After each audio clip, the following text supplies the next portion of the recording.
merci d'être là. Bonsoir Steven, avec grand plaisir. C'est vrai qu'on est un peu en décalage horaire avec tous, entre Paris, Genève et les États-Unis. En tout cas, je suis content que tu sois à mes côtés à nouveau là pour cette nouvelle interview, nouvel échange avec une autre personnalité encore incroyable hein, qu'on Ah oui. est encore ensemble. Donc ouais, voilà, ça s'appelle Jeanette Lee. Alors je l'ai découvert comment? Parce qu'en fait, j'ai joué au billard justement à Marrakech, tu vois. Et puis moi tout de suite, je me dis tiens, je cherchais des champions dans le monde des billards. Et depuis longtemps, je voulais chercher des champions dans le monde des billards, mais il manquait quelque chose, tu vois. Je me dis, tiens, interview une femme. Et donc, je tape sur Google, et puis je tombe sur Janet Lee, tu vois, en plus, d'origine asiatique. Là, je me dis, ça me parle. Et là, je me dis, tiens, je vais un peu me documenter sur son histoire. Et puis, je vois elle porte le nom d'un personnage qui s'appelle Black Widow. Puis, je vois qu'au-delà de ça, elle a une histoire de dingue, qu'elle va nous raconter. Et là, je me suis dit, tiens, c'est digne des personnages qu'on aime tous regarder, tu sais, à la télévision, au cinéma et tout. Tout à fait. Et là, je me suis dit, c'est l'occasion de pouvoir la faire connaître aussi un peu plus en France. France, oui. Voilà, donc merci, voilà, merci. En tout cas, merci à Janet et merci à Tom, en tout cas, de nous avoir voilà, permis de faire cette interview. Donc, du coup, tu peux demander à Jeannette, pour commencer, après on va parler de son histoire, mais d'où est venue cette passion euh, pour le jeu, pour le billard? Hmm. He said a So, lot. this is, yes, it was an introduction about you for the French viewers. Oh, And Steven, ask you this first question. How did you begin to start to play balls? How do you say it well, in English? play Balls. billiards, billiards, Billiards. Okay. or well, yeah. Okay. Um, my boyfriend at that time would take me to go play pool, and I played a little bit, but at one point I had gotten a job, and some friends told me about a new pool room that opened up nearby, and it had 55 pool tables, and it was beautiful. It was very ritzy, very upscale, because just a couple of years before, the movie The Color of Money came out, starring Paul Newman and Tom Cruise. And it was a big hit. So there were a lot of billiard clubs opening all over the country. And so after work, I went there and I was like, wow, this place is awesome. And when I went all the way in, there was a man playing pool on the pool table, and he was graceful, artistic, beautiful. He made the shots look so easy, but he controlled the cue ball so well, and for me it was like really an art.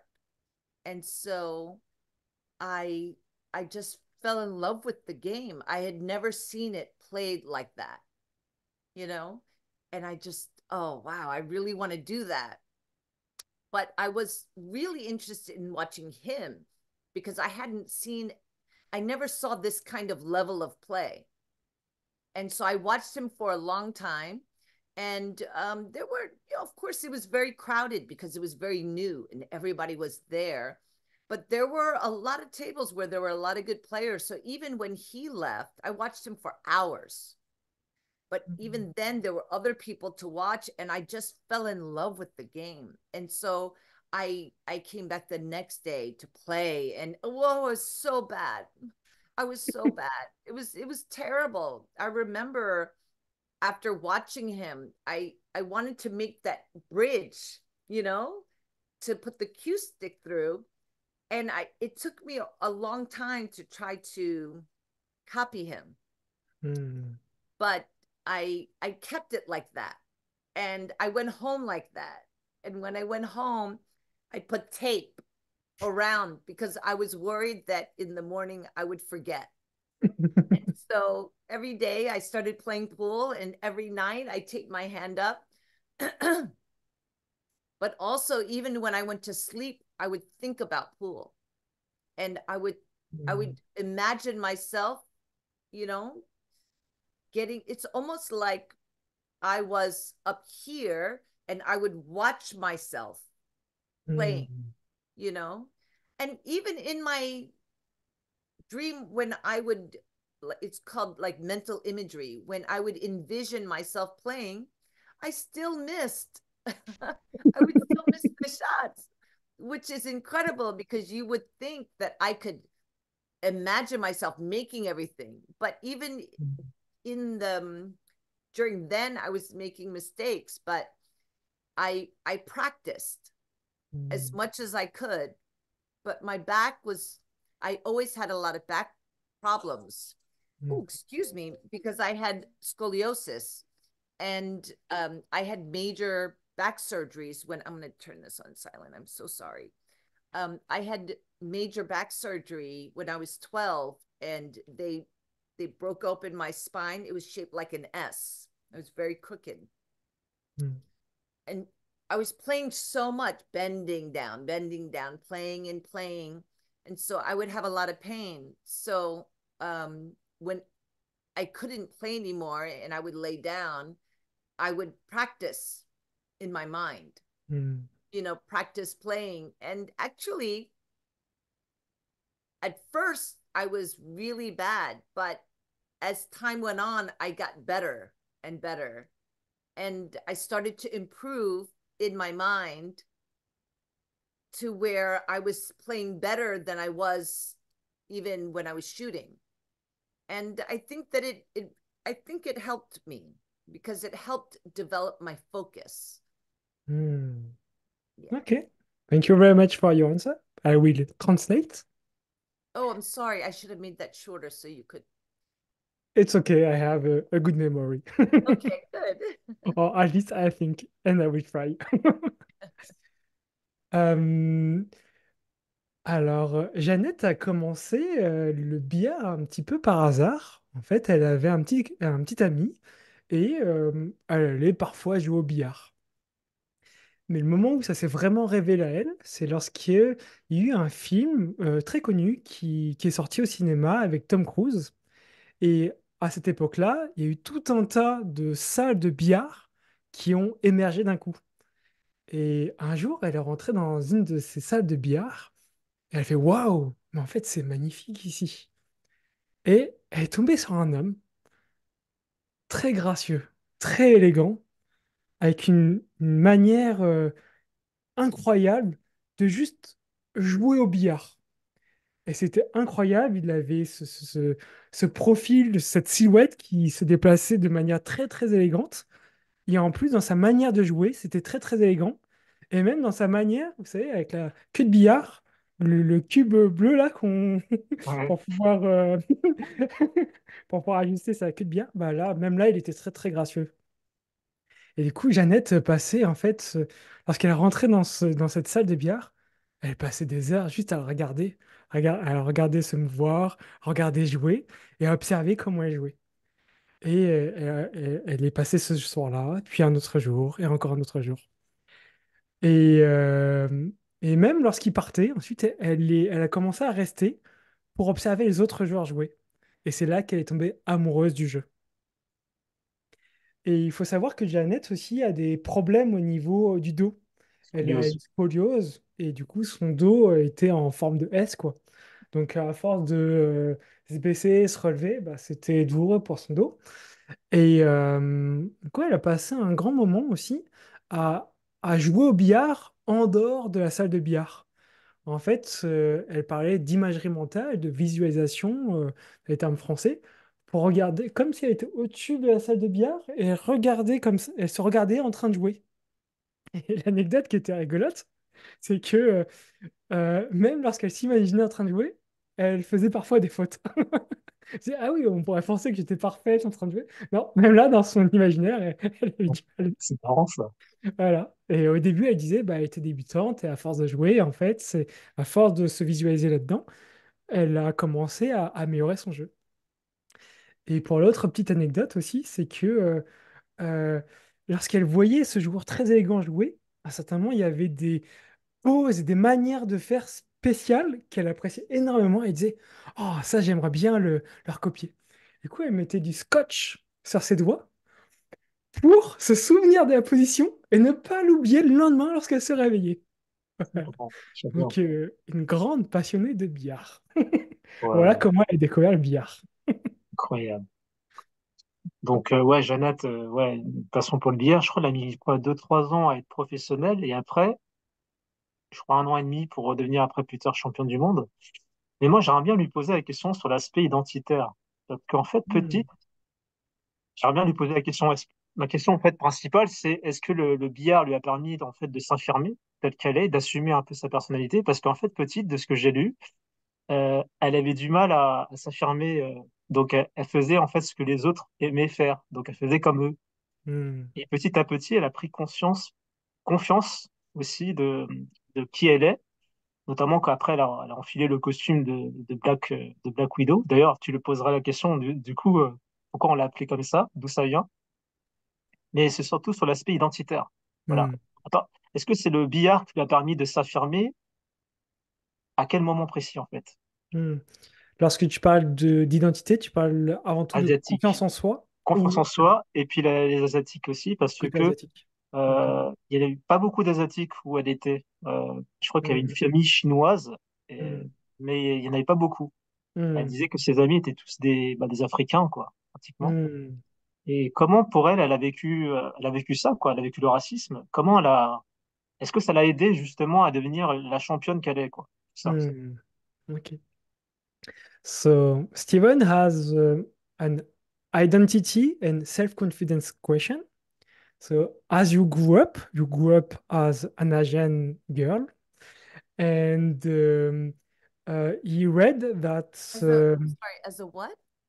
I grew up Asian as, girl, Asian, oh, Asian, Asian. Asian? Asian. Yes, sorry, Okay, Asian girl. okay. Yes, Okay, Asian girl. Okay. yes, Asian girl, and you didn't have a lot of other uh, Asian people No. in your surroundings. And he read that you sometimes to get accepted by other, you did things more to please other people than to develop yourself. And Copied he, everyone. I always wanted yes, to copy everyone. exactly. It's what Stephen read. And he was wondering if your pool career helped you to affirm yourself more and to find your own identity, even as an Asian Mm, people. absolutely. So before I found pool, I feel like well, I always felt like I did not fit in anywhere.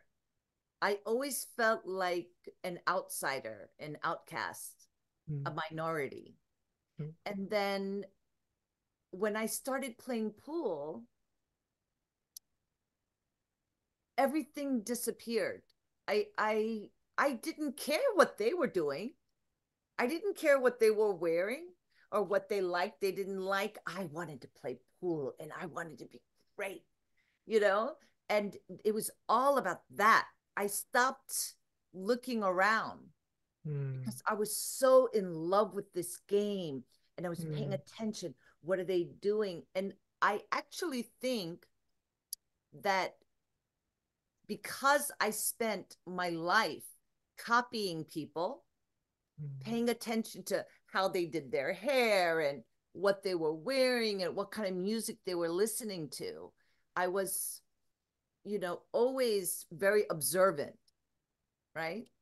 And I did that my whole life. So when I played pool, I could copy them very well. So if I saw a great player, I think other people, when they watch a great player, they go, oh, wow, they're really good. Ooh, look at they made that shot. But when I was watching, I looked at the form of their arm. I looked at the posture. I could almost feel their breathing. Hmm. I could feel the pace that they were moving around the table. I looked at what they were looking at. You know, when they're shooting, I followed their eyes very intently. And in my brain, I'm analyzing, what is he looking at that for? What would he do? Oh, well, he's going for that shot. Okay. I think it's going to go here. Oh, no, it went there. Why? And so I was learning much faster than someone that just, oh, wow, he's really good. And that's all they see. You know what I mean? I think that it ended up helping me, Hmm. just practicing being such a copycat. Before I was very good, before I could even hit the balls, I already looked like a pro. Within a month, my form and everything was almost perfect. And people would always say, wow, you have really great fundamentals. But I think it's because I would just notice everything and I would ask a lot of questions. I drove people crazy. Back then I was young and I didn't have a lot of money. I couldn't pay for lessons, but also getting pool lessons was not so common back then. It was very much, just there were pool halls, dark, dingy, smoky pool rooms, but after the movie came out, all these nice places started opening and people were coming in, but pool lessons were not very available. Hmm. And in that place, there were a lot of good players, and I would want to ask them, but they were not interested in just teaching some young girl, you know, and I didn't have money to pay them, and they didn't, I couldn't gamble with them. I was so bad. So I'm sure that I annoyed them, but of course, some of them were just wanting to flirt with me. Oh, baby, I'll show you how to play, and they tried to do all that. But I think I was so serious wanting Hmm. to do it. And every money I earned in my jobs, I just played pool around the clock. I would play 5, 10, 20 hours until I was completely exhausted or broke. And I played so much. And I think that the better players, they notice, wow, she's really serious. She's really working hard. So after some time, I think they developed respect for me, Hmm. that because I was not just talking and flirting and wanting to be in a cool place. I wanted to be the greatest. I wanted to be the best, so I was really working a lot. And so after a while, some of them would answer me and help me. A lot of times they would just, but more and more there's always nice people. If you look for the goodness in people, you'll find them. And there Hmm. were some good people that would, you know, help me. They were not so good that they would, take a lot of time, but they were nice enough that they could at least answer my questions. Hmm. Thank you. I will translate. Du coup, la question initiale était sur l'identité et surtout s'affirmer, notamment en tant qu'asiatique, avec le peuple asiatique qui a souvent des traits assez introvertis. Du coup, Jeannette, effectivement, en grandissant, elle n'avait pas un environnement asiatique très développé. Du coup, elle se sentait assez seule, elle se sentait être dans la minorité. Du coup, pour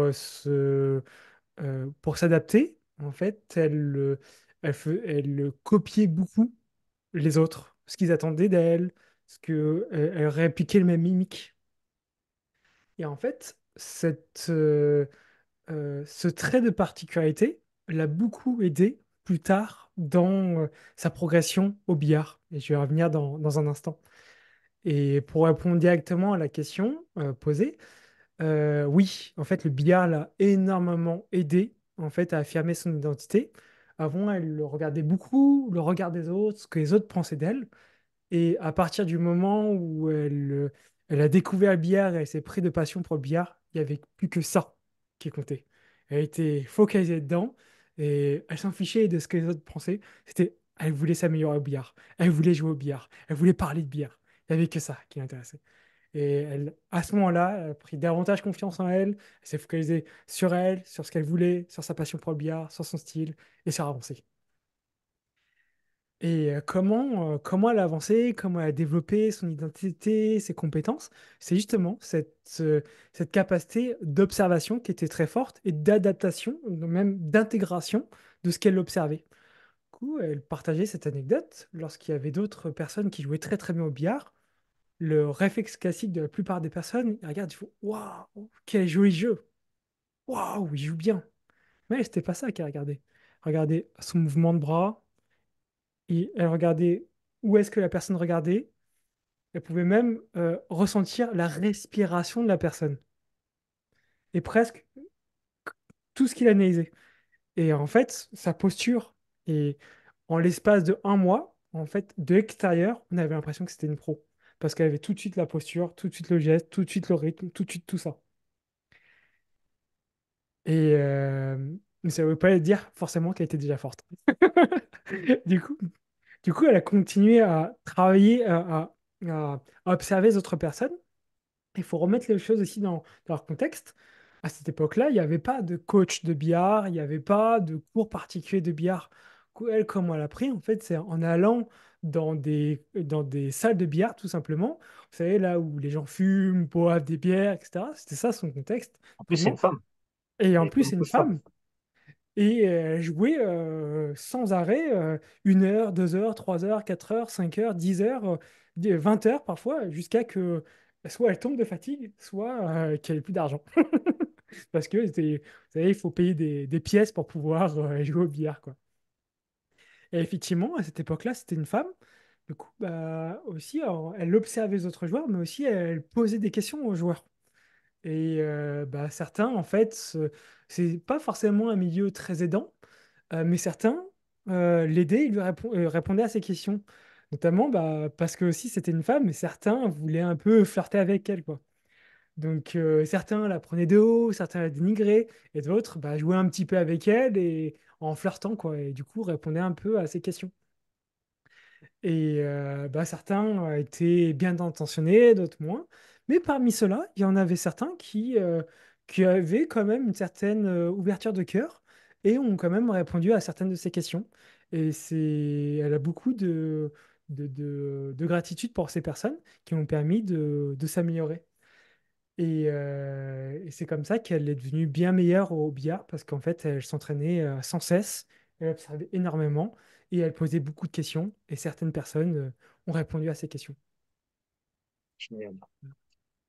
Justement, par rapport aux personnes qui l'ont aidé, moi, j'aime beaucoup les gens qui donnent la chance aux autres, qui découvrent les talents et qui les, un peu comme des mentors, tu vois. Ça peut être une mère ou un père, ou quelqu'un de proche. Et dans son parcours, il y a un monsieur qui s'appelle, alors, tu dis juste Gab, je pense qu'elle va savoir qui c'est, Gab Vigorito. Est-ce qu'elle peut nous parler de sa rencontre avec lui, parce que c'est quelque part lui qui a donné du coup le surnom de Hmm, Noir et qui lui a aussi payé bah, les trajets pour qu'elle fasse des compétitions. Comment elle peut nous raconter un peu sa rencontre avec lui et qu'est-ce que lui lui a apporté? hmm. So Steven liked to tell about stories of people who helped other people. Mm. And during his research, he found someone named Gab who helped you in the early days to Gab uh, Vigorito. Gab. Vigorito. Oh, Gabe Vigorito. Yes, Yes. this one. Yeah, L'accent français. Yeah. Could you tell us more about your encounter and what did you do together? sure. So when I first started playing, it was at Chelsea Billiards in Manhattan. And then from there, I was invited by the Hunt brothers and actor comedian David Brenner to play at their new place at Amsterdam Billiards. And they offered me free table time and playing pool and things like that. So I met a lot of people there, and I heard that there was a new pool room called Howard Beach Billiard Club, which was in Brooklyn, New York. And it was the first $1 million pool room in the country. He spent over $1 million to build this pool room. And the couches were made of velvet. And they had a cigar bar, an espresso bar. They had its own private soundproofed arcade game with, you know, video games and things like that. But it was silent. It was, you know, it was so fancy. You know, they had wine, they had all kinds of things. And when I went there, I was, you know, very curious. I went with a friend to check it out, and went over to the table and I felt the cloth. I usually run my hands on the cloth because you want the cloth to be tight, not wrinkly, you know, not loose. And you want it to be clean, and you want it to be dry. A lot of rooms, they don't clean the tables often. It gets very dirty. So after you play, your hands are blue and black from the chalk and the dirt. And he noticed me, and he came over, Gabe, and said, "Oh, hi, you know, I'm seeing you." I was making all kinds of shots. And he said, "I want to invite you to the grand opening," because they had just opened the doors, but they didn't have the big party celebration yet. He said he was going to invite Willie Mosconi, who was, until then, the greatest player that ever lived, that many say. And I said, yeah, okay, I'll come, because I wanted to see Willie Mosconi play in real life. He's coming here to New York. And so I went there and I was watching, and then Gabe called me to the front and said, "Would you like to play with Willie?" Oh, yes, okay. And so we played, and we played straight pool, which they did not play in The Color of Money, but in the first movie called The Hustler with Jackie Gleason and Paul Newman. That still is my favorite movie of all time. And because I felt like Paul Newman, you know, because in that movie, he's obsessed with being the best. The Color of Money was more about gambling and hustling and things like that. And they play 9-ball much faster. But anyway, around the country and around the world, everyone knows how to play 8-ball, but not everyone knows how to play straight pool. Straight pool is when I play against you, I can pocket any ball, not just solids or stripes, but any ball. And for every ball that I make, I have to call it. I have to say 3-ball in that corner pocket. I have to call it. It cannot just get lucky. But every ball that I make, I get a point. And whoever makes 100 points first wins the game. So I was able to play him, and I thought we would have to play 8-ball, but he wanted to play straight pool. So we played an exhibition match to 50 points, which is a long game. This took up the whole show. He didn't do trick shots, anything fancy. He played me in front of this big audience. And, you know, I was good, but I wasn't a professional yet. You know, I was on my way. And it was close because Willie Mosconi was over 80 years old. He was much older when I met him. But it was very, very close match. Anyway, I didn't win, but it was the greatest experience, the best day of my life. It was really, I was just so happy. I was so happy. Anyway, after that, he said, you know, anytime you want to come back here, your pool time is on the house. Bing, free? I can practice for free? Okay, you know, I'll come back, you know, and I can eat for free. And but it was also not that easy to get there because I didn't live nearby. And I would have to have a car. But my mom would often lend me the car to drive there. And actually, to make extra money, he even let me get a job. So I would waitress there because then I could wake up, go there, waitress, and then play pool. I didn't have to go back and forth to work. And so everything was about playing more pool. So I'm sorry, my back is bothering me a little bit. Anyway, so I started going there and playing a lot. And after a year of going there, I knew everyone. And actually, even before that, before I got to Hard Beach Billiard Club, when I was playing at Amsterdam, they really had a good idea. All the best players in town, he gave them free table time so they could play for free. So a lot of good players would play there and all the customers would watch. Wow, they're really good. And it would make them want to play more.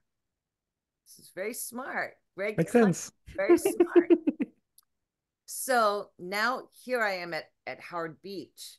But at some point I asked Greg, because he would sometimes have tournaments and put money in the tournaments, and it was open to men and women, right? And I was usually the only woman in the tournament. Sometimes there were a few other good players that were pros, but you know, they played in their areas. Anyway, I asked him, why don't you have some women's tournaments? And he said, well, there's just not that many play. And I kept bothering him. Come on, have a women's tournament.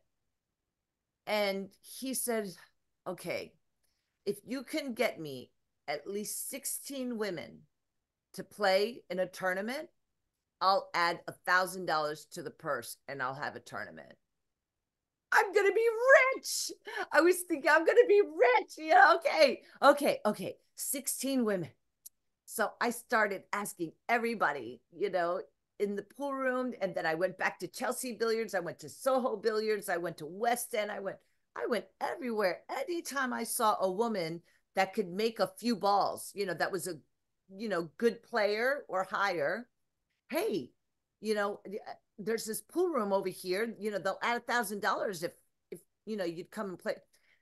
Every time. No, I'm not good enough. I'm not good enough.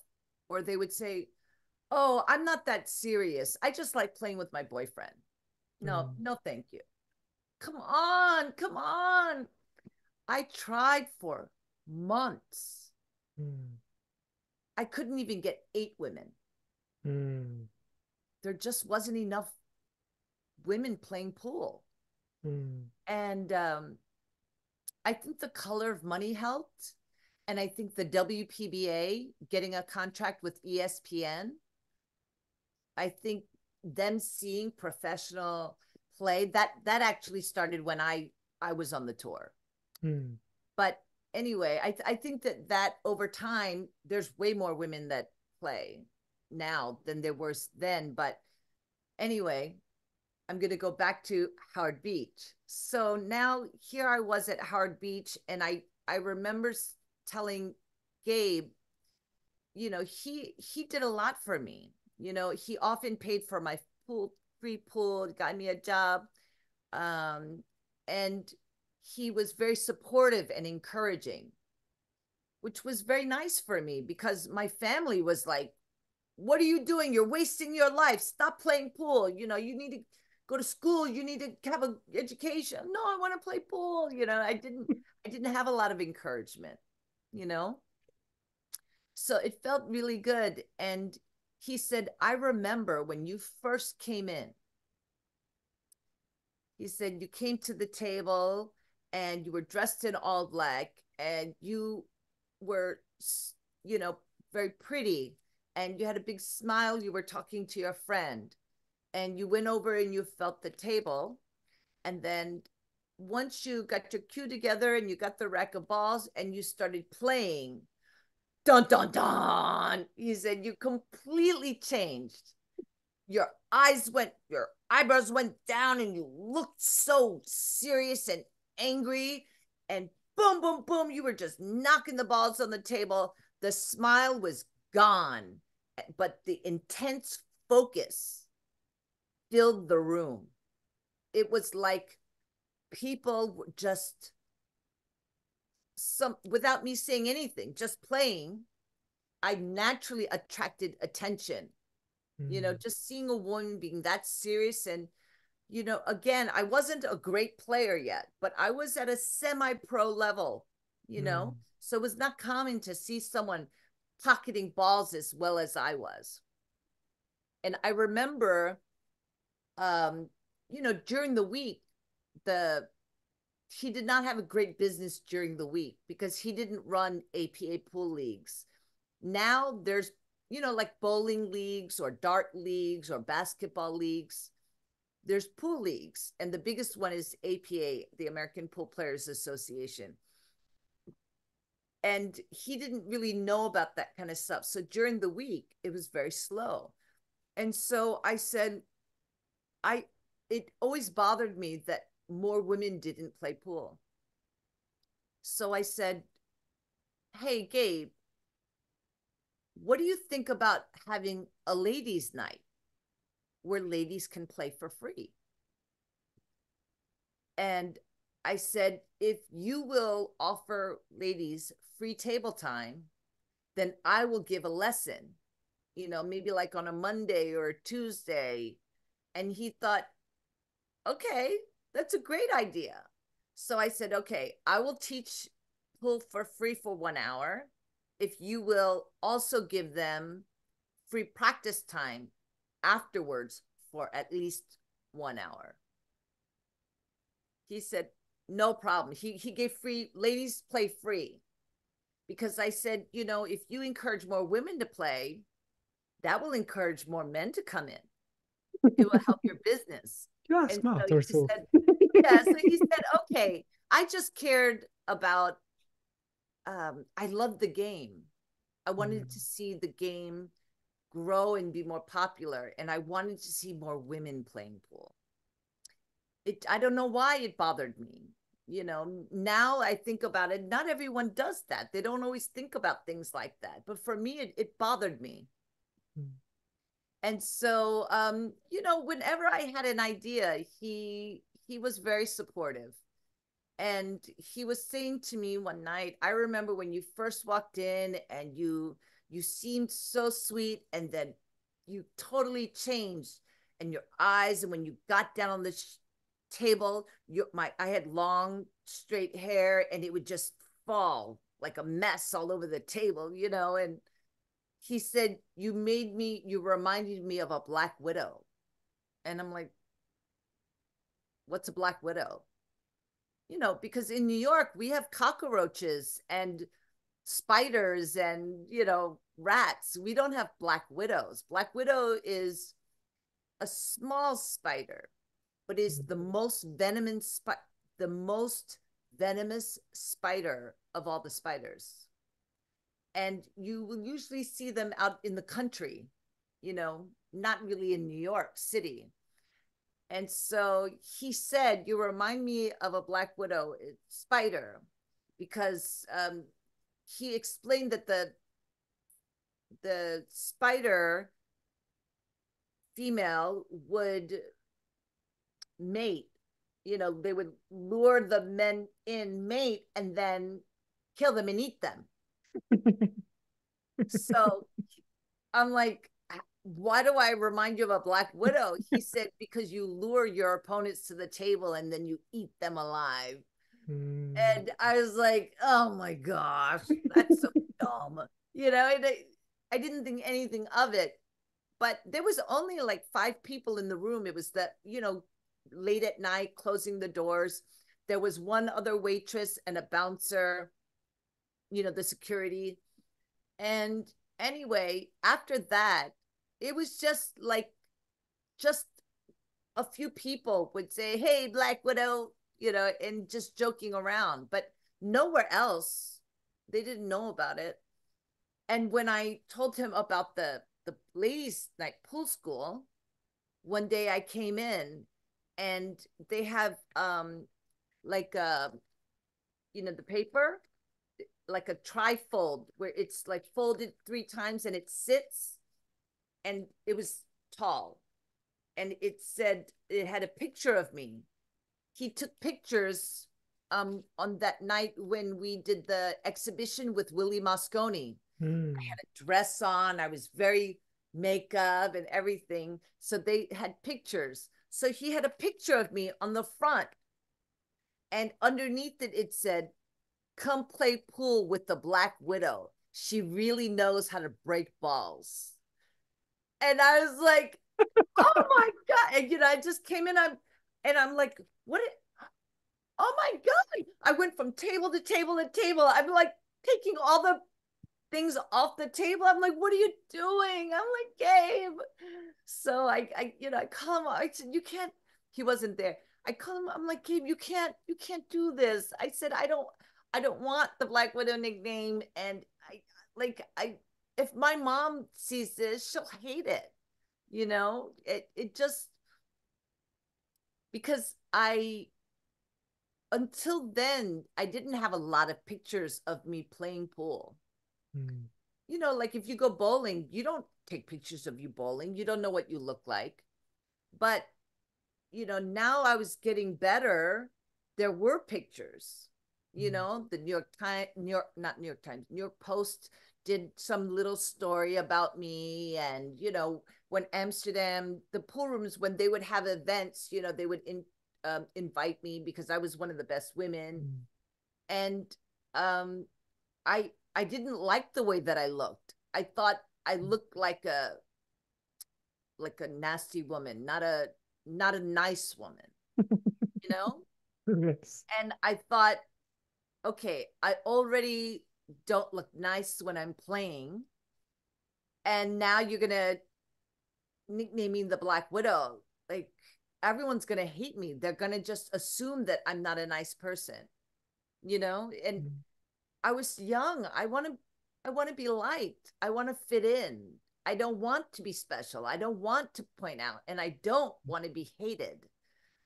And I really thought people would hate me.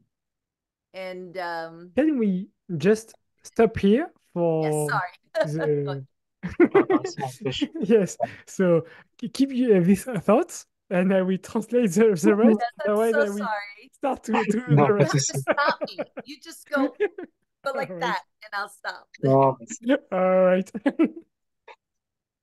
But I So think Stephen understands some of this. ah, je comprends, je comprends. yes, I understand. And it's more for the internet, the French internet, viewers, sorry. I will translate. Alors, je vais traduire. Probablement pas dans le même ordre, parce que j'ai essayé de retenir tout un tas d'informations. C'est une sacrée Euh, histoire. comment? C'est une You sacrée don't have histoire. to do all of Ouais, sacrée histoire. Oui, oui. Du coup, on était sur Greg, la personne qui a permis à Jeanette, alias Black Widow, de prendre son essor dans le monde du billard. Et en fait, il faut se remettre dans le contexte de l'époque. Lorsqu'elle s'entraînait, elle s'entraînait dans une salle de billard et à chaque fois qu'elle jouait, en fait, elle devait payer pour pouvoir s'entraîner. Et c'était 1 heure, un certain tarif, 2 heures, 3 heures, etc. Et quelqu'un l'a repéré du nom de Greg, qui a dit, Gab, ah, Gab, Gab, oui, Gab, merci Steven. Qui a ah, elle a du talent. oui. Et j'aimerais bien l'amener dans une autre salle de billard dans laquelle que moi je gère. Et je pense que ça pourrait être pas mal. Vous lui a offert des heures de practice, des heures pour pouvoir s'entraîner gratuitement. Et toujours dans ces années-là, le billard commence à prendre son essor, mais ça reste quand même des salles assez pas très bien entretenues, où les gens boivent de la bière, les gens fument des cigares, etc. Et à ce moment-là, Gab crée la première salle de billard qui vaut plus d'1 million. Et là, c'est une salle vraiment très très belle. C'est que il y a des salles de billard, elles sont entretenues, c'est nettoyé, c'est mis propre, on s'en occupe bien. De l'autre côté, il y a des salles d'arcade, mais qui sont insonorisées pour que les gens puissent avoir un espace pour pouvoir défouler sur des jeux vidéo, mais sans déranger les autres. Il y a un espace pour pouvoir fumer le cigare, il y a un endroit pour pouvoir manger. C'est vraiment haut de gamme pour une salle de billard de l'époque. Ah, Et il lui propose, bah, est-ce que tu voudrais venir jouer dans cette salle de billard? Et pareil, tu auras la possibilité de t'entraîner gratuitement. Jeannette a fait, bah, c'est exceptionnel comme condition. Bah oui, bien sûr. Et un moment, euh, pour inaugurer cette nouvelle salle de billard, ils invitent une légende du billard de l'époque. Euh, could you repeat, please, the name of the legendary man who you Willie played Mosconi. against? Willie Willie Mosconi. M O Masconi. S C O N I. Thank you. Willie Mosconi. He Willie was, Masconi. yes, he was truly a legend in the game. Yes. Et du coup, ce Gab invite ce Willie Masconi, une légende iconique du billard à cette époque-là, à venir jouer pour la grande cérémonie d'ouverture. ouais. Et à ce moment-là, c'est là que Gab dit aussi, bah, Jeannette, est-ce que ça te dirait de venir jouer contre lui pour 19 fois, l'exhibition, 19 fois champion du monde. qui était à l'époque 19 fois champion du monde? C'est Légende. incroyable. Et il avait quelque chose comme 80 ans à cette époque. Ouais. Alors que Jeannette était toute jeune et démarrait en fait. Enfin, elle démarrait pas, mais elle était semi-pro. Elle n'était pas encore pro, bien affirmée dans le game, quoi. Et pour elle, c'est un honneur, quoi. Une légende. Une légende. Je vais pouvoir jouer avec une légende et puis la légende que je respecte énormément. Ah, Monsieur Pocket Billard. Billards, on l'appelle. Il a un Ouais. surnom. Ah ben voilà, c'est ça. Apparemment, moi je le connais pas, mais apparemment c'était la légende, quoi. La légende du billard. Et puis elle était à Manhattan et la personne venait pas tous les jours à Manhattan, quoi. À New York, près de New York. Et, normalement, dans ces cérémonies d'ouverture, il y a des trick shots, c'est-à-dire qu'on fait des coups spéciaux, on fait sauter la balle, on la fait reculer, plein de choses comme ça. Et là, Ouais. non. En fait, le gros de l'exhibition, c'est de la cérémonie d'ouverture, c'est le jeu contre Jeannette. Elle fait, oh, mais il va jouer contre moi tout le long là? Wouah, c'est trop bien. Elle se Et, sent bah oui. comme vivre un rêve, quoi. Énorme. Et il faut savoir qu'au billard, il y a deux types de jeux de billard. Il y a le billard qu'on joue habituellement dans les bars, Ouais. qui est avec les balles pleines et les balles cerclées.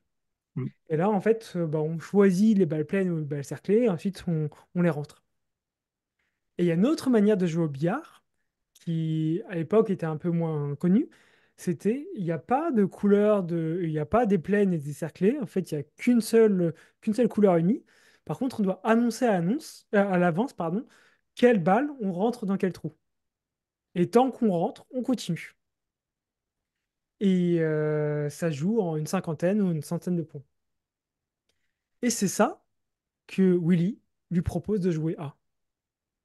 Et du coup, pour elle, c'est waouh, waouh, waouh, ok, d'accord, d'accord, on va jouer, quoi. C'était, ah bah si je peux jouer, je joue, quoi. Ah, c'est dingue. Et c'est là que bah, pour elle, c'était l'un des plus beaux jours de sa vie, quoi. C'est Complètement. jouer contre cette légende, on lui offre cette opportunité, elle rentre, elle est plus connue médiatiquement, il y a plein de choses, quoi. Et à partir de là, bah, elle est rentrée dans certains journaux, elle est interviewée à différents moments, quoi. Et ce Gab n'a pas fait que ça pour elle. Euh, Ce lieu était idyllique, mais aussi était un peu éloigné de chez elle. Et en plus, elle n'était pas véhiculée. Donc, vous savez, les États-Unis, c'est assez grand. Et du coup, c'était un peu compliqué pour elle de venir régulièrement, même s'il y avait des opportunités en or. Et là, ce qu'il lui a proposé, c'est il lui a proposé un travail, d'être serveuse là-bas, pour se faire un peu d'argent. Et du coup, bah, pour elle, c'était le truc rêvé, c'est que elle empruntait la voiture de sa mère, elle allait travailler, puis dès qu'elle finit de travailler, elle jouait. En fait, tout était concentré au même endroit. Et pendant qu'elle était serveuse, bah, elle voyait encore d'autres gens jouer, donc elle pouvait continuer son observation du terrain, quoi. Magnifique. Ouais. C'est magnifique, quoi. Et à cette époque, elle était semi-pro, mais il n'y avait pas beaucoup de femmes qui jouaient de manière professionnelle. Ouais. Et il y avait des tournois d'hommes. Et à un moment, Jeannette, elle disait, bah, ce serait bien qu'il y ait un tournoi avec des femmes. Et elle a répété cette idée une fois, deux fois, trois fois, quatre fois. Puis à un moment, Gab, il dit, ok, ok, c'est bon, j'ai entendu le message. Ok, on va lancer un tournoi pour femmes à une condition, que tu rassembles 16 joueuses pour faire un tournoi. Et 16 joueuses qui ont un certain niveau, pour qu'on fasse un vrai tournoi. Et moi, j'aligne 20 000 $ sur la table, et la gagnante gagne un beau pactole. Ah, Jeannette, elle fait, ouh, je vais être riche, je vais être riche, je vais être riche. I Oui. will become rich. Et elle dit, ok, c'est parti, j'y vais, j'y vais. Et là, elle se balade un peu partout pour aller chercher des joueuses en fait de billard, parce qu'il n'y en a pas tant que ça. Elle va demander ici, dans telle salle, dans telle salle, dans telle salle, ta ta ta. Et à chaque fois, les femmes disent, oui, mais moi, non, je joue pas suffisamment bien, ou non, ça m'intéresse pas. Et après des semaines, des mois à avoir cherché à gauche, à droite, elle n'arrive même pas à rassembler plus de 8 joueuses, quoi. Alors, Donc en fait, cette idée, bah, elle peut pas se concrétiser parce qu'il n'y a pas suffisamment de joueuses. Et elle, bah, elle décourage pas, elle continue à travailler, à jouer, continue à travailler, à jouer. Et en même temps, il y a encore une idée qui la trotte par la tête, c'est mais est-ce qu'il n'y aurait pas une autre idée? Et régulièrement, en fait, euh, Gab faisait jouer à Jeannette, et vu que le monde du billard était un univers quand même assez masculin, excuse-moi. lorsqu'elle jouait, bah, c'était une femme assez élégante, Ouais. et lorsqu'elle jouait, en fait, ça attirait d'autres hommes qui bah, la regardaient jouer autant pour la grâce de son jeu que pour l'élégance de sa personne. Quoi, il s'est dit, Hmm, ok, moi aussi j'ai des idées. Eh, est-ce qu'on ne ferait pas une Ladies Night? C'est-à-dire une, une soirée dans la semaine où en fait les, les joueuses de billard féminin, ça serait gratuit pour elles. Ce serait C'est incroyable. Parce qu'aussi à cette époque-là, en fait, faut se remettre dans son contexte. Les gens jouaient au billard surtout le week-end. Et en fait, en semaine, il n'y avait pas tant de gens que ça qui jouaient au billard. Oui, il s'est dit, c'est être un moyen pour attirer des personnes pour pouvoir venir jouer au billard. ouais. D'une part, des femmes, parce que ça va être gratuit pour elles, mais s'il y a des femmes, c'est possible qu'il y ait des hommes. Exact. Donc, c'est comme ça qu'elle a commencé, avec cette idée-là, à faire en sorte qu'il y ait plus de femmes qui jouent et des hommes qui viennent regarder les femmes jouer. C'était très smart. Oui, oui. Et Jeannette a dit, OK, moi aussi je pose une condition. Si on fait ça, je suis OK pour apprendre à ces femmes à jouer au billard, mais en plus, tu leur laisses la possibilité d'avoir 1 heure, un autre moment de la semaine, pour s'entraîner gratuitement.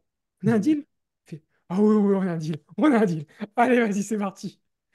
Et c'est comme ça que petit à petit, en fait, ça s'est rempli avec des joueuses féminines. Et ensuite, Jeannette racontait comment était venu son surnom de Black Widow. en français qui se traduirait par La la veuve veuve noire. noire. La C'est veuve ça, noire. Qui a encore une autre signification en anglais. en anglais. Ouais. Ouais, le widow, en fait, c'est une araignée. C'est une Oui, typologie d'araignée très particulière qui a un poison venimeux très fort. ouais. Et en fait, d'où c'est venu, c'est que Jeannette, lorsqu'elle jouait, elle était asiatique, du coup, elle est assez avenante, elle est gentille, etc. C'est mignonne, élégante, elle se tenait bien. Et du coup, bah, il y a plein de gens qui venaient la regarder jouer, quoi. Et dès qu'elle commençait à jouer au billard, là, elle commence à être sérieuse. Il y avait Et son regard qui se ça fait braquait, un il y avait personnage. voilà, elle était à fond dedans, et c'était, je vais gagner, quoi. Ça. Je J'adore. vais gagner. Et là, les gens disaient, en fait, ils vont se faire bouffer, quoi. Entre le début qui est tout gentil, je suis focalisé, il y avait l'ennui, quoi. Et, euh, et justement, Gab, il a dit, bah, c'est exactement ça, en fait. T'attires les gens vers toi, parce que vas-y, c'est tout doux, ça va être gentil, tranquille, ça va être cool. Et une fois que t'es dedans, paf, c'est comme si tu les dévorais tout cru, quoi. Ça. Et Jeannette avait, ah mais non, je ressemble pas à ça. Non, je vais pas avoir ce non. Ah non, non, non, non. Et le gars, lui, il a gardé ça et c'était entre guillemets entre eux pour s'amuser. Il appelait, ah oui, bah vas-y, joue bien Black Widow. Et c'est resté comme ça un petit peu entre les gens qui étaient un peu familiers du club, ils entendaient un peu ce surnom, mais ça dépassait pas plus que ça, quoi. Et à un moment, il s'est dit, ok, j'ai joué plus grand. Et là, il a pris des photos de ce match contre Willy, où là, Jeannette était très bien habillée, très élégante, mais très focalisée aussi. Et là, elle a mis comment ça s'appelle, des tree folders, comme des prospectus, Ouais. vous savez, en trois faces, Ah, c'est vrai. avec une grande photo de Black Widow, justement, elle, de Jeannette, avec sous-titré Black Widow. Et il y avait marqué quelque chose comme elle est très élégante et elle sait manier les boules. Ouais. J'adore. Du coup, c'était très, très marketing, quoi. C'est Et ça. qui jouait énormément sur son nuage. Elle avait, oh non, non, non, non, je veux pas voir ça. Elle a commencé à récupérer tous les folders. Elle a fait, C'est non, pas non, non, moi, c'est pas non, non. moi. Oh non, c'est pas moi. Qu'est-ce que va en penser ma mère et tout. Et c'est comme ça que petit à petit, c'est resté, en fait.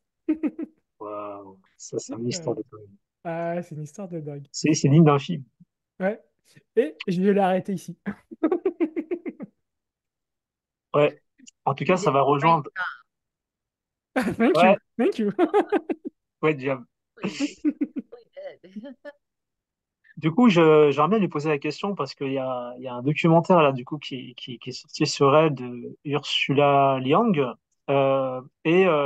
Comment est perçue aujourd'hui maintenant enfin, j'imagine grâce à ce documentaire et grâce aussi à son histoire, Jeannette, ça a dû peut-être améliorer l'image peut-être des femmes et des Asiatiques, peut-être encore plus avant.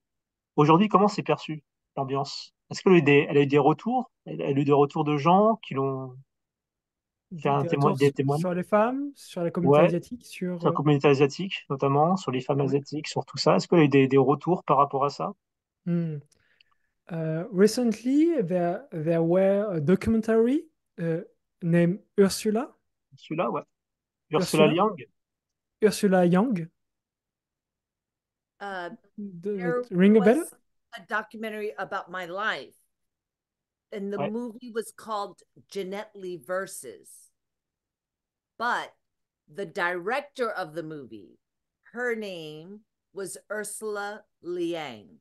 Oh, okay. Ah, Oh, okay. She's the movie director, Oh, okay. Okay. but the name Okay. of the movie was called Jeanette Lee Versus. It was about Yes. my It was about your life. Yes, it Okay. was paid for by ESPN. Oh, yes. ESPN, c'est This ça. Part one. of their Yes. 30 for 30 Le chiffre series. frontier, c'est ça. Yes. Yes. Exactement. It was a Exactly. great honor. C'est ça. Thank you for the precision. And so the question of Stephen was about this documentary and the effect of this documentary. What kind of feedback did you get from the community and about also the vision of the people looking about Asian people. Did that have any effects? And if yes, what did you see here? Sure. So when the movie came out, it was very well received. Mm. I got so many compliments on the movie, and it was something that for as a woman and as an Asian American, it was uncommon for ESPN, such a big cable network, to make a whole movie. They only choose 30 athletes. It's 30 documentaries of some of the greatest athletes in history. And out of 30, you have basketball, baseball, football, all these big sports. And for them to do it for me, it was, I think, a very important thing. Not just for me. Of course, it was great for me, but I know that in this country, there has been, I don't know that Asians have been recognized very well for their contributions to society, at least in my experience, because I'm Asian American. And in this country, if I was born in Korea, everyone's Asian, so it seems normal. But in America, Asians are the minority, and you don't see them that much on TV. Like the movies, mostly whites and some blacks, but not that many Asians. You don't see a lot of Asians starring in movies as the main, as the main actor. Maybe just some Yes. little funny comedian thing, or unless it's Bruce Lee, or Jackie Chan or something like that, or Jet Li. But if it's not martial arts, it's really not that common. And I remember, and I do think it was intentional that we chose Ursula Liang to direct the movie, because she was not just because she was Asian, she's a great director. I think she did a phenomenal job. But I also was hoping to get someone who was a woman, and to have someone that was Asian. She's half Asian, half Caucasian. But it was a great thing because she could understand some of the things that I had gone through growing up. And my children, my daughters, right now they are 13, 14, and 19. But a few years ago when it came out, they were 10, 11. And then, with COVID, a lot of people believe that COVID came from China. So there is some negative, it had a negative impact on the way American society viewed Asians, right? Yes. And so I know that they were thinking more, China, not Asian Americans, but it was bad enough that my children, my daughters, started getting bullied in the schools. Mm. And it's just very hurtful. I mean, one of my daughters had a group of friends, and then the rumor came out that she had given her friend's mom COVID because she's Asian. I mean, but racism is a very, very evil thing. Mm. And I think that anytime we can bring an Asian in a positive light. Mm. I think that it's very impactful.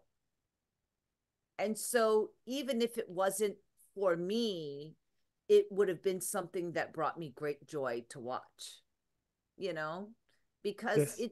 it is important. I think it's important.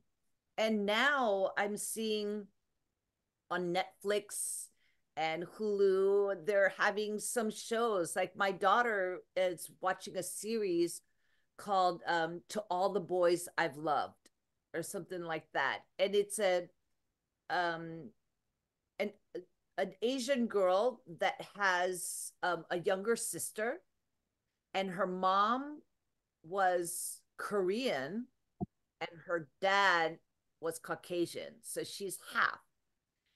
And it's a really cute show, you know. And my daughter, she's watching, mom, I want you to watch this show with me.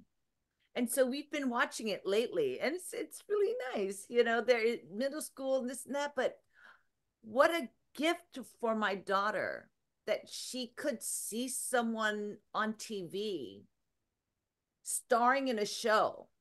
You know, one, to see all these Asian actors on TV, um, having fun and being stylish and being whatever, but also the mom, you know, with schoolwork and rules and, you know, just seeing the culture and that she can identify with that, you know, that my daughters can go, oh, you know, yes, that's what's going on.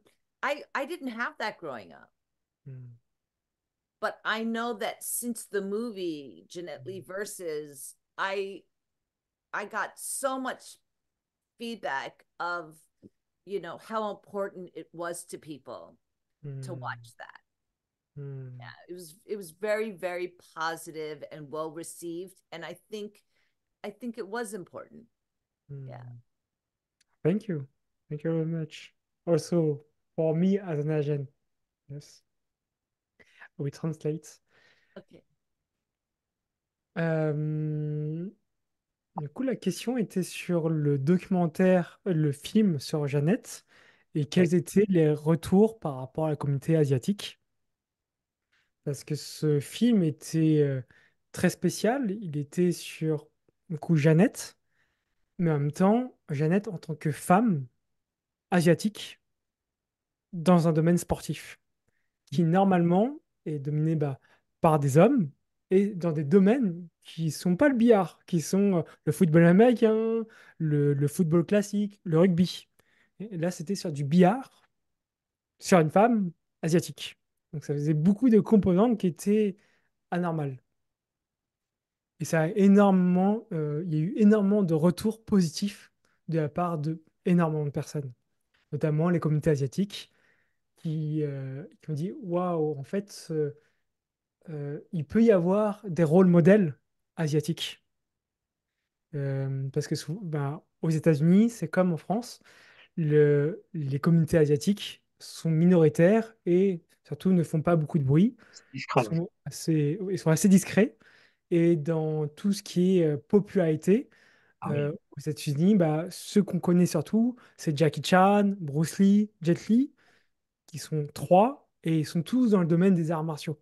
Donc en fait, si tu n'étais pas dans le domaine des arts martiaux, tu n'étais pas très connu, et si en plus tu n'étais pas du tout connu, en fait, t'es pas du tout connu, quoi. Du coup, les Asiatiques étaient assez peu représentés.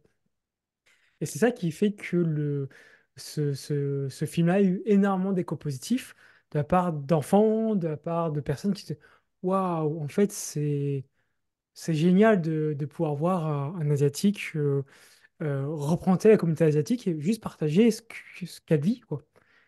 Et ce documentaire-là a été fait aussi par une personne spéciale qui est Ursula Liang, qui en fait, c'est aussi une femme asiatique.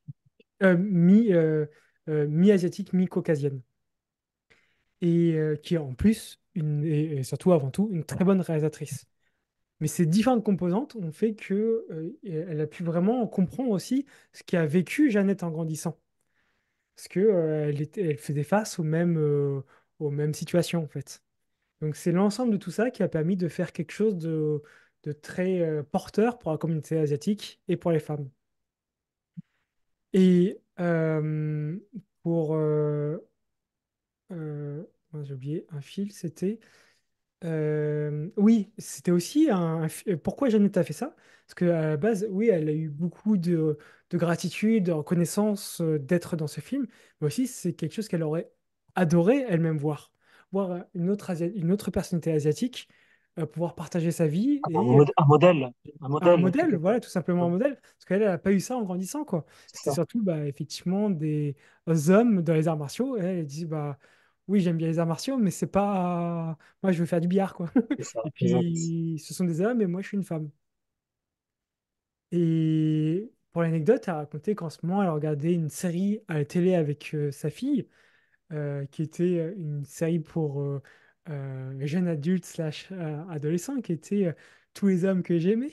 Et du coup, c'est très gentil comme show. Par contre, ça montre une personne qui est aussi d'origine asiatique. Et du coup, elle est très contente que maintenant, les Asiatiques, en grandissant, peuvent avoir davantage de référentiels asiatiques comme ça.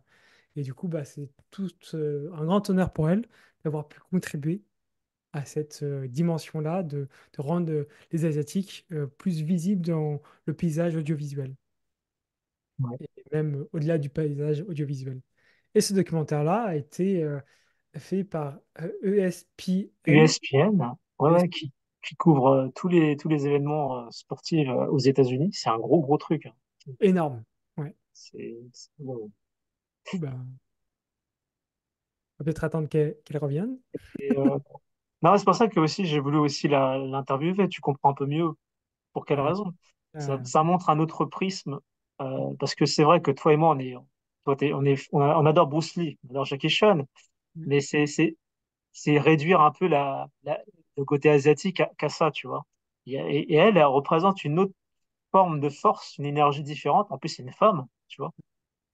Bon, il y a des actrices, tu vois, aussi, mais elle, en plus, c'est un domaine qui est pas très mondialement. Enfin, le billard, c'est pas le football américain, tu vois, en plus. ouais, Et elle a réussi à se ouais, faire une place. Et bon, elle est devenue même championne du monde, tu vois, pour dire. ouais, Mais ça, je trouve ça intéressant voilà, de mettre cela en lumière. C'est pour ça que ouais. j'ai voulu, son histoire m'intéressait. Je saisis. Et aussi, j'ai oublié de traduire quelque chose que j'aimerais rajouter, c'est que son documentaire, son film est aussi passé après la période Covid. Et en fait, pendant la période Covid, aux États-Unis, vu que le Covid est parti de Chine, des personnes ont fait l'association les Asiatiques portent le Covid. Et du coup, il y a une dynamique de racisme ainsi où on disait bah c'est de ta faute directement alors que la personne n'avait peut-être jamais voyagé en Chine, n'était pas du tout d'origine chinoise. Et bah, certains Asiatiques, se sont même beaucoup apparemment aux États-Unis, se sont fait attaquer, que ce soit verbalement ou même maltraités physiquement à cause de ça. Donc pour elle, c'était aussi une manière de soutenir les Asiatiques dans ce passage-là, quoi. Ouais, c'est mal connaître l'histoire, d'où ça vient vraiment, quoi. Oui, il disait c'était terrible le racisme parce que c'est des associations en fait trop rapidement en fait. Ouais, Et et c'est puis totalement erroné quoi. c'est du jugement et puis la non-connaissance aussi des choses. Tu vois. La peur, c'est la peur, en gros, aussi. Oui, on a peur. So Ouais, sorry. pas de souci. Bah, du coup, ça va rejoindre ma dernière question. Enfin, si tu veux poser d'autres questions, n'hésite pas, Dao. Ma question va porter pour la jeunesse, pour les jeunes. Parce que là, voilà, elle a eu tu vois, elle est atteinte de maladies, elle a eu le cancer, tout ça. Comment, est-ce qu'elle a un message pour les jeunes? Parce que là, elle est un exemple d'une personne qui, voilà, qui est résiliente, tu vois, elle est vraiment, pour moi, largement plus que crédible. Est-ce qu'on a un message pour ces jeunes qui veulent aller au bout de leur rêve, de leur projet? Hmm. So the next question is for young people. Um, you have an incredible journey. Also, you have troubles with your scoliose, cancer, and other difficulties growing up. Uh, what kind if you could give a message for young people, what would it be? to never give up on yourself. I think something I learned is that with everything that happens in life that knocks you down, you're not alone. You might feel alone, and you might feel like no one understands. But they don't have to go through exactly what you're going through to understand pain, to understand loss and failure and doubt about your future or what people think. And we all fall down. And all along the way, it's easy to feel like you're weak and that you can't. But each of these things, they give you, if you don't give up, they give you strength. Because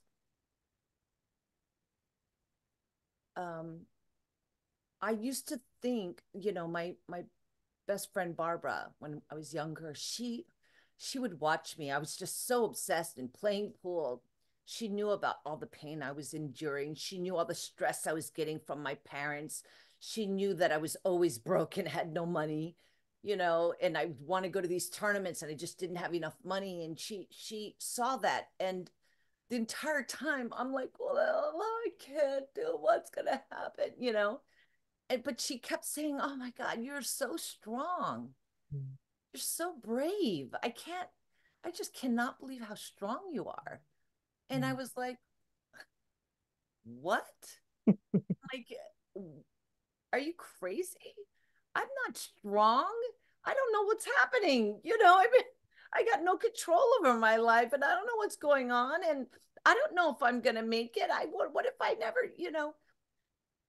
What I learned is that being strong and being brave is not someone who has no problems and is never afraid and doesn't go against anything and everything's easy and they're just, oh yeah, I can do that. No problem. Being brave and being strong is in the face of fear. It's knowing that you could lose, that you could fail, that everyone can attack you and judge you. You can go to war as a soldier and you could die. Everything's on the line, but yet you go forward because you believe in something, because you believe that that's the right thing for you to do. You believe in something greater, and that wills you to get back up every time you get back down. It wills you not to quit. And when you're in bed and your body is aching and everything's telling you to put the covers back over your head, and you peel yourself out of bed and you put one foot on that floor and then another, and you get up and you stand there with everything wanting to pull you down, that's courage. Courage is in the face of fear and doubt, not in the absence of it. And you might think you can't make it, but all you've got to do is not give up. And if you can continue, there's all these other people around you getting knocked down. And the person that's never had problems, that guy who's president of the company because his daddy gave it to him, he might be the hardest worker in the company. He might have went to college and deserved to be there, but nobody's going to respect him. Man, you just got there because your daddy gave that to you.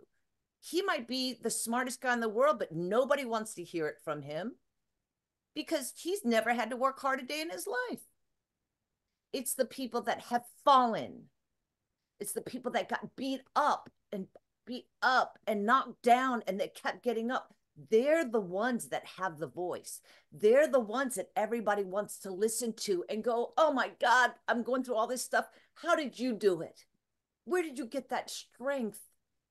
You know, going through this stuff, it's weak. You feel weak when it happens, but empowers you. It gives you a voice where you can make a difference in the world. You can make a difference for the people that you love and people you don't even know, because they're all watching. We're all together going through life and getting knocked down. And we're looking for that lifeline. We're looking for some advice, some support, some help, some kind of encouragement. And there are so many people that just give up on themselves and they go, well, it is what it is, you know, wasn't meant to be. And everyone would understand, man, you've been going through so much. Hey, you know, do you need something? You want me to, can I buy you, you know, get you a drink or something to eat, or, you know, can I help you out? If you go through all this stuff, when things hit you, you're a victim. You can't help the things that happen to you, but you can help how you respond. You can decide not to stay a victim, right? Somebody attacks you, you fall, you're a victim. But you don't have to stay there. You can choose to keep going. And you don't have to smile. You don't have to be nice. You don't have to be, you know, hey, yeah, I'm good. No, it's hard. You know, people look at me and they think I'm strong, and I think I'm strong now. Now I believe I am strong, but it's not because I feel strong. I struggle. I have pain. It's hard to get out of bed. Every morning I wake up. The minute I wake up, my body is hurting, you know, and I might lose my temper with my child, you know, I might forget to make it to an appointment that I was supposed to be at. I'm going to fail. I'm going to mess up. But, you know, at the end of my life, I'm right now writing my memoir. It's called The Black Widow, a memoir by Triumph Publishing, Triumph Books. It'll be out this July. And I'm writing about these different things that happen in my life and what I learned from them. And at the end of your life, you have a choice. Do you want to have all these things that happen to you and let everyone feel bad for you? Oh, I'm so sorry. Boy, you've been through so much, and pity you? Or do you want to inspire people? Do you want to be the change in the world, you know, and lift people up from your story? And either way, it happened to you. But in one way, you stay a victim. And in another way, you use that to rise people up, you know, to make things better for the people after you. And if you could just not give up on yourself, you're going to make a difference. And when you make a difference, it's going to feel so good, because you're going to realize, you know what? God had a greater plan. And I was meant to go through these things so that I can help people and make a difference. And that makes me feel good. It's not just, oh, you're doing it for all these people. No, I'm selfish. It makes me feel great to know that all that garbage didn't happen for no reason, that something great came from it. But you'll never realize that if you quit. You'll never know how great you can be. You'll never feel so fulfilled and so thankful, you know? And the next things that happen in my life, and trust me, they just keep happening, you know? I know I can get through it because I know that I don't have to feel strong to be strong. I don't have to, you know, believe that I can do anything to be brave. You can be afraid. If you go into battle risking your life, you should be afraid. You could die. You could be sacrificing everything. You know, if you go into war unafraid, you're not brave, you're ignorant. You know, I mean, you're not being realistic. But I can't focus on that. If I focused on the odds of me becoming number one, I would have never gotten there. I couldn't do it. So you can't think about what if, or maybe I could lose or fail or what. No, just believe in yourself enough to pull yourself up. You know, when you get knocked down, if you need a minute down there to breathe and recover and gather yourself, do that. Just don't stay there. Never give up. Because I believe in you. I believe in me. And I don't think I need to be smarter, better, richer, funnier, taller, prettier than anyone to be happy, you know, to be great. I just need to never give up. I think that's, and I don't mean just in things. I mean, don't give up on you, you know? And don't feel alone because you aren't alone. And if there's people that want to be there for you, let them. Life is hard. And everything gets easier when you have support around you. And you're not just taking from them. You're giving to them because they are inspired by your courage. You know, it's I think it's very important, you know, fellowship and sharing. When I got the news, ESPN wanted to do a documentary on me before I had cancer. We signed the contract a month before I even got the news about my cancer. So they didn't do it because they pitied me. They did it because I was an accomplished world champion, you know, and did all these things also outside the sport. But I could have tabled, hey, let's do that next year, or, you know, whatever. And I could have kept my diagnosis to myself, but I didn't want to. I wanted to share it because I wanted everyone out there that was going through cancer or lupus or fibromyalgia. I have fibromyalgia or ankylosing spondylitis or anything. I wanted them to know they weren't alone. And I wanted them to watch me on my journey. And I wanted them to see, I'm not having a great time. I'm not doing, no, I wanted them to see me cry and see me struggle and see me not give up, but to see that I'm human. You know, it's so easy to see people on the outside and think that, oh man, that's a Black Widow. She must have had rich parents. Oh, look at how perfect she must have had a great life.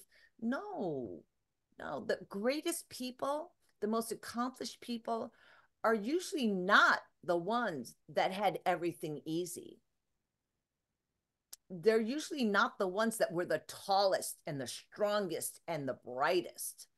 You hear stories all the time of the things they had to overcome to get there. but they had hard work ethic and they never gave up.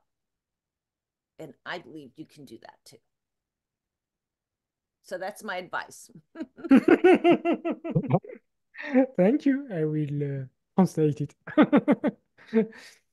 Was that good advice? I hope. Sure. Euh, du coup, ce conseil, ne jamais abandonner. Ne jamais abandonner. Euh, elle What is that? partageait What's I didn't know. What did you just say? never give up. Oh, okay, yes. Your advice is never give up. That's right. And get back up. Et se relever. C'est effectivement de ne jamais abandonner. Jeannette, alias Black Widow, a eu beaucoup de difficultés dans sa vie. Et à plein de moments, on pourrait penser que être fort, avoir du courage, c'est de ne pas avoir peur, de ne pas tomber. Et en fait, elle dit non, non, mais c'est pas ça. C'est en fait, c'est lorsqu'on tombe, lorsqu'on est face à l'adversité, c'est là où en fait on peut montrer, on peut ouvrir, on peut grandir et dire non, ok, je vais faire face et je vais trouver un chemin. Et tout son parcours a été comme ça. Elle a donné plusieurs exemples auxquels je vais revenir tout à l'heure. Et elle partageait aussi une autre partie, c'est que à certains moments, vous allez tomber comme elle est tombée, vous allez vous sentir comme une grosse merde, vous allez vous sentir seul, vous allez vous sentir nul.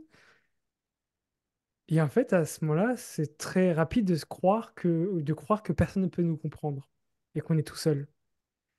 Et en fait, ce qu'elle partage, c'est que l'autre personne n'est pas obligée d'avoir vécu exactement la même chose qu'on a vécu pour nous comprendre. On a le droit de demander de l'aide à d'autres personnes, on a le droit d'être soutenu par d'autres personnes, et d'autres personnes peuvent nous soutenir, même s'ils n'ont pas vécu exactement la même chose. Donc ne restez pas seul dans l'adversité, parce que la vie, c'est dur. Et euh, ce qu'elle partageait, c'est que euh, à plein de moments, en fait, elle s'est relevée euh, pour plusieurs raisons. La première raison, c'est parce que elle voulait pas finir sa vie si on ouvrait son livre, sachant qu'elle va en plus, elle est en train d'écrire sa mémoire et ça va bientôt être publié en juillet. Si on prenait un livre et qu'on disait, on regardait sa vie, c'est est-ce que vous voulez qu'on montre toutes les difficultés que vous avez eues, toutes les chutes que vous avez, et qu'on en reste là, et juste qu'on ait pitié de vous, plutôt qu'on lise ça ensuite on puisse voir l'autre face en disant, et voici ce que j'ai fait, même si j'avais ça, même si j'avais ça, même si j'avais ça, je suis allé là, je suis fait ça, et je me suis relevé, et j'ai avancé, j'ai pas abandonné. Non, non, non. Et ça, elle s'est dit, ok, si je le traverse, déjà, pour moi, ça, je vais me sortir bien. Mais aussi, en fait, ça peut inspirer beaucoup d'autres personnes. Donc, en fait, à travers ce que vous vivez, vous inspirez d'autres personnes. Et ça, c'est quelque chose qui l'a beaucoup surprise. À un moment, elle était au fond du trou, elle était mal, elle se sentait comme une merde. Et là, il y a une personne qui lui a tendu la main, qui l'a aidé, qui a dit, waouh, j'admire ta force, j'admire ta résilience, j'admire tout ce que tu arrives à faire. Et elle s'est dit, attends, là, je suis au fond du trou, je suis une grosse merde, j'ai tout perdu, j'y arrive plus, je contrôle rien du tout, je sais pas où est-ce que je vais. Tu dis que je suis forte? Attends, non, je comprends pas là, vas-y, explique. Et la personne a dit, mais t'es forte intérieurement. En fait, je suis sûr que tu vas trouver un chemin, je suis sûr que tu vas trouver une solution, je suis sûr que tu vas te relever, je suis sûr que tu vas avancer. Et là, ça a frappé, elle a dit, mais en fait, j'ai pas besoin de me sentir forte pour vraiment être forte, en fait. En fait, c'est le fait de pas abandonner, de continuer à avancer. Il y a plein de moments où on peut croire que pour avoir du courage, il faut se sentir courageux. Non, non, non. En fait, on peut sentir une grosse merde. Tiens, je continue. Je sais pas comment je vais faire, mais je continue. Et c'est là, dans le chemin, que le courage, la force se révèle. Et elle partageait une anecdote aussi euh, que, en fait, c'est ceux qui ont connu le plus d'adversité et qui ont continué à avancer qui sont le plus respectés. Elle prenait un exemple. Imaginons un patron d'entreprise qui a hérité de l'entreprise parce que son papa était dirigeant d'entreprise. Vous allez voir. Il aura beau être celui qui a le plus travaillé, le plus intelligent, le plus machin, etc. Jamais on le respectera tel qu'on respectera une personne qui n'est pas venue de parents riches comme elle, qui n'avait pas des circonstances aidantes, mais qui l'ont quand même fait et qui ont continué malgré toutes les adversités.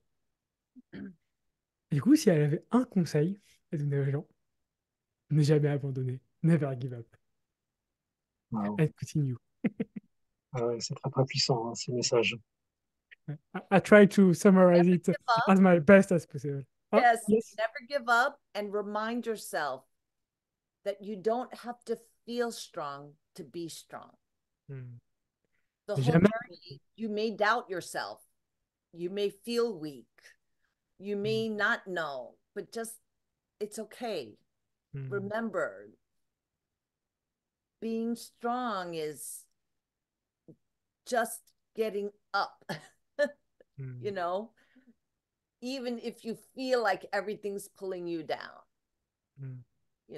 because yeah, I think that's a big thing. I think people think that for other people it's easier, but it's still not easy. I was crying just a few nights ago. I cried myself to sleep. I was stressed out, deadlines, my body was hurting, and all this other stuff. Sometimes life is not easy, but it can be rewarding if you can just get through it, you know? If you can just get to the other side, just don't give up. And I think you will find that you can be a lot happier in life. Hmm. Elle complète son message pour le faire encore plus ressentir. C'est vraiment ne pas abandonner, premier point. Deuxième point, c'est en fait, on n'a pas besoin d'être ou de se sentir courageux pour avoir du courage. Il y a plein de moments, en fait, on a cette mauvaise conception que ah, je vais y arriver parce que je sens que je vais y arriver. Non, non, non, c'est ne pas lâcher, en fait. On n'a pas besoin de le sentir pour pouvoir le faire. Et c'est ça le soin qui n'est pas évident à saisir. Et elle partageait son anecdote. En fait, tous les jours, elle a mal au dos à se lever. Elle est sortie d'un cancer. Elle, à certains moments, elle perd son tempérament vis-à-vis de sa fille parce que elle a trop de douleurs, c'est trop dur pour elle, elle est prise par trop de choses, quoi. Il y a plein de moments, en fait, elle, elle pleure dans son lit en se couchant. Mais elle sait au fond d'elle que ok, si elle lâche, c'est fini. En fait, la clé, c'est de continuer, de passer de l'autre côté de la barrière. Donc, c'est pas parce que vous êtes triste, parce que vous en êtes au bord du trou que c'est fini pour vous. C'est lorsque justement vous décidez que c'est fini, c'est fini. Et la clé, c'est justement, même si vous sentez tout ça, de continuer à avoir l'espoir et continuer à avancer. Bon, bah, en tout cas, à bientôt. Bah, de toute façon, voilà, je envoierai tout ça Ouais, là prochainement. Je ferai les montages et puis bah, on se dit bah, à Paris, du coup, pour la prochaine fois. ouais, c'est ça. Super. Okay. With pleasure. Thank you Bon, so much. Thank Merci. you Au very merci, much. Jeannette. Merci beaucoup. Au revoir. À bientôt.